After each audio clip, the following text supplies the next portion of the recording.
All right, lads and lasses, welcome back. Let's talk about what's been happening in the world of Newcastle United. And before we dive in, let's just say it. Newcastle United is the best club in the world. There's no debate. Now, let's get into the transfer drama. So, we all know Eddie Howe has been on the hunt for a new centre-back. The goal? Find a long-term successor for Fabian Schär.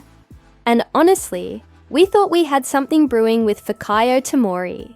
His name has been floating around the Newcastle radar for some time now, with reports suggesting he was keen on a return to the Premier League. It made sense. He's a quality defender, strong, composed, and with the kind of experience that could have fit right into our backline. But here's the twist. It's not happening. Not now.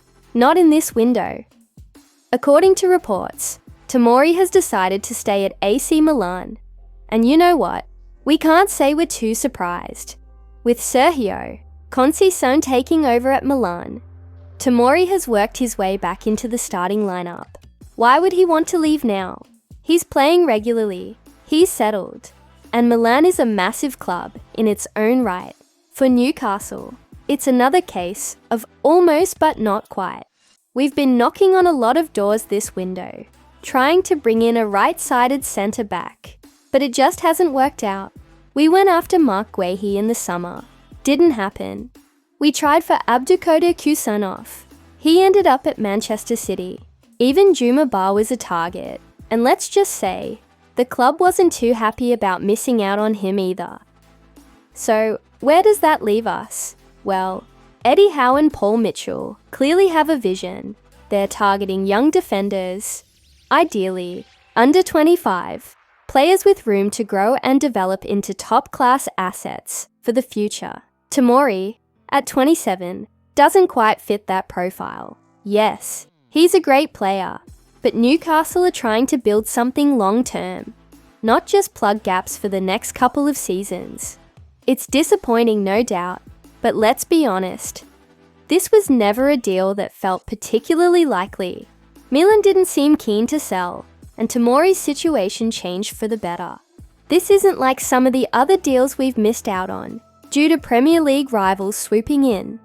This one just didn't align for either side. So what's next? Well, Newcastle won't stop looking. The search for defensive reinforcements continues, and the club is going to make sure the right player comes in. Someone who not only fits Eddie Howe's system, but also the club's long-term ambitions. Alright, let's move on to part 2, Kieran Trippier. This one's an interesting situation because, let's be honest, Trippier has been an absolute game changer for Newcastle United since he arrived. He was Eddie Howe's first signing, a statement of intent, a leader on and off the pitch. But now, at 34 years old, things are starting to shift. We all remember the summer window when Trippier actually asked to leave Newcastle. Yeah, that's right. He wanted out, but Eddie Howe wasn't having any of it. He made it clear that Trippier was still a crucial part of his plans. And just like that, any talk of a departure was shut down. Now though, things feel a bit different. Trippier has lost his guaranteed starting spot. Tino Livramento has stepped up in a big way. And with Newcastle looking to the future, it's no surprise that Livramento is getting the nod over the veteran right back. And that leads us to the latest twist. Interest from Galatasaray. Reports out of Turkey claim that Trippier has been offered to Galatasaray as a potential alternative to Southampton's Kyle Walker-Peters. Now, let's be real. This is one of those rumours that could go either way. But the fact that Trippier's name is even being floated around means there's something happening behind the scenes. Should Newcastle let him go? Well, financially, it would make sense. Trippier is one of the highest earners at the club, and with Newcastle still working around the PSR, profit, and sustainability rules, moving him on could free up some space in the wage bill. But here's the catch. Letting him go now would be a massive risk. Right now, Livramento is thriving, but beyond him, who do we really have? Emil Kraft? Solid, but not exactly the kind of depth you want when you're competing on multiple fronts. If Trippier leaves, suddenly the squad looks a lot thinner in a key position. And let's not forget what Trippier brings off the pitch.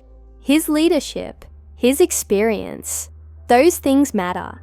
Newcastle are still in a phase where having strong, experienced heads in the dressing room makes a difference.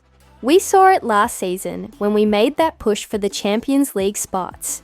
Trippier was a big part of that, not just with his performances, but with the mentality he instilled in the squad. So, what should Newcastle do? Simple. Wait. Any decision on Trippier's future should be made in the summer, not now. The club can't afford to weaken itself even further in January, especially with Miguel Almiron also potentially on his way out. Losing both in the same window, that would be reckless. For now, Trippier stays. Whether he's starting or not, he's still a valuable asset to the squad, and Eddie Howe knows that better than anyone. Come the summer though, that's when the real conversation will happen. That's all for now, lads and lasses. As always, let me know your thoughts in the comments. Should Newcastle cash in on Trippier? Or is his experience too valuable to lose? And don't forget, no matter what happens, we support the best club in the world. Take care, and I'll see you next time.